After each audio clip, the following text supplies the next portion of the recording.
So নমস্কাৰ guys, মোৰ নাম ৰোহন ফ্ৰম গুৱাহাটী। সবৰে মুখতে শুনি থাকোঁ জিম যাব লাগে।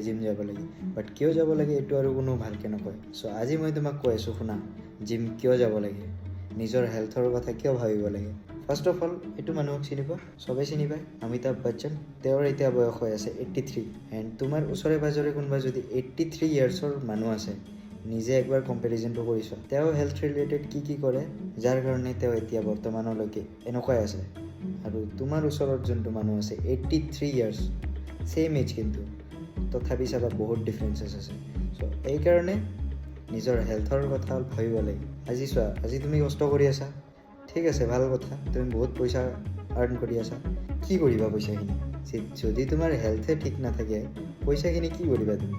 ভাবিছানে কেতিয়াবা? আফটাৰ 40+ বন ডেঞ্চিটি লাহে লাহে পাৰ ডে কমি থাকে।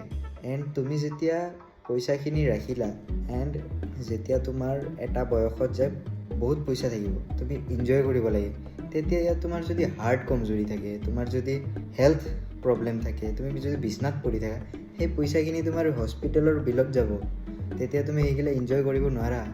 আজি যিমান মানুহে নিজৰ হেল্থৰ কাৰণে কষ্ট কৰিছে, যেনেকৈ অমিতাভ বচ্চন হওক, ডাঙৰ ডাঙৰ চেলিব্ৰিটিজ হওক, আৰু বহুত এইবিলাক আমাৰ জানা মতে, আৰু নজনা মানুহো বহুত আছে এনেকুৱা।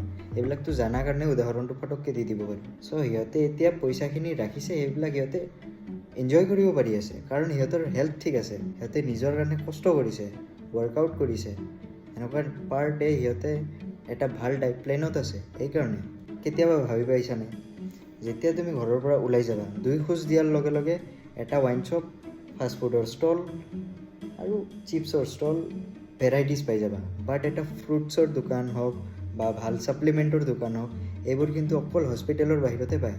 কিয় জানানে কথাটো? কাৰণ মানুহে তেতিয়াই বুজি পায় এইবিলাকৰ মহত্ব যেতিয়া সিহঁতে হস্পিটেলত থাকে। হস্পিটেলাইজ হৈ থাকিলেহে সিহঁতৰ এইবোৰ কথা মনত পৰে। আমাৰ এইটো হ'ব নালাগে।